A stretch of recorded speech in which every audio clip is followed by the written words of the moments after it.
2018 dengan rekan saya. Perkenalkan, nama saya Devi Saswita dengan NIM 2024-12014 dengan rekan saya. Perkenalkan, nama saya Raka Sedati dengan NIM 2024-12012 dengan rekan saya.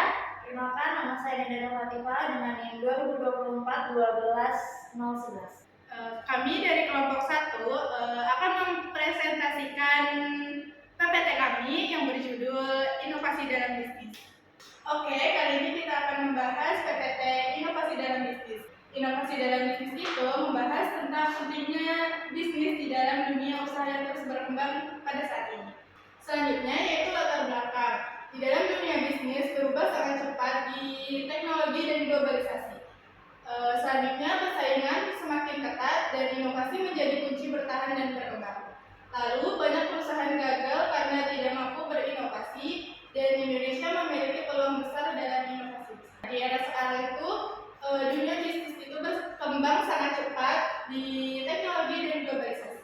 Selanjutnya persaingan semakin ketat. Selanjutnya di perusahaan harus terus berinovasi di dalam dunia bisnis supaya tidak terketinggalan dengan usaha yang lain. Maka dari itu di dalam dunia bisnis kita harus terus berkembang supaya tidak kalah dalam dunia bisnis. Selanjutnya akan dipaparkan oleh rekan saya. Oke, selanjutnya pengertian inovasi. Inovasi adalah menciptakan atau memperbarui sesuatu yang bernilai. Bukan hanya ide, tapi implementasi nyata. Perbedaannya, kreativitas itu menghasilkan ide, invensi itu penemuan baru, dan inovasi itu penerapan ide, jadi nilai ekonomi. Jadi inovasi itu bukan cuma ide baru, tapi ide yang benar-benar diterapkan dan mempunyai nilai. Jadi perbedaannya, kreativitas itu ide, invensi itu penemuan, inovasi itu penerapan yang menghasilkan manfaat-manfaat. Jenis inovasi. Yang pertama inovasi produk atau layanan baru. Yang kedua inovasi proses. Inovasi proses itu cara produksi lebih efektif. Yang kedua inovasi proses.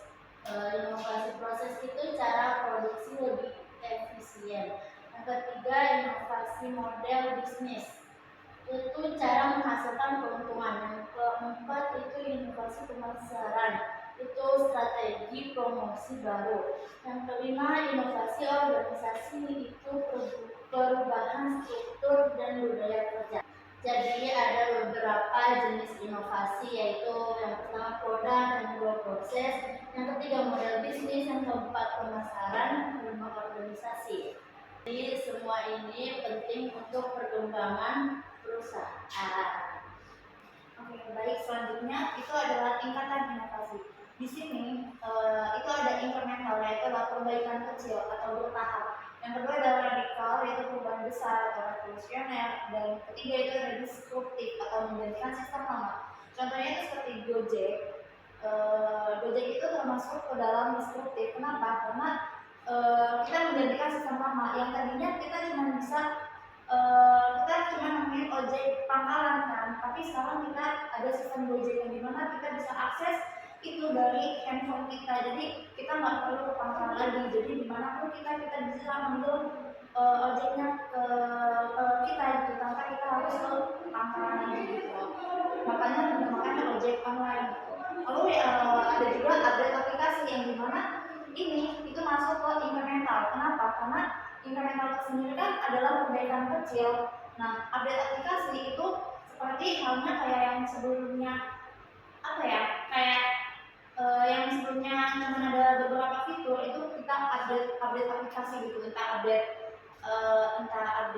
home-nya atau apa, itu kan kayak perbaikan kecil kan, kayak entah yang sebelumnya ada sistemnya atau segala macam tuh, makanya update aplikasi itu masuk ke incremental seperti itu. Mungkin selanjutnya itu ada faktor dan strategi inovasi.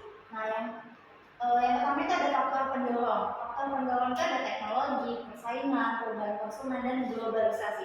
Lalu yang selanjutnya ada strategi. Strategi itu ada budaya inovasi, investasi, R&D, kolaborasi, lalu ada agile, dan startup. Nah, Mungkin itu aja, nanti selanjutnya akan dilanjutkan oleh rekan saya.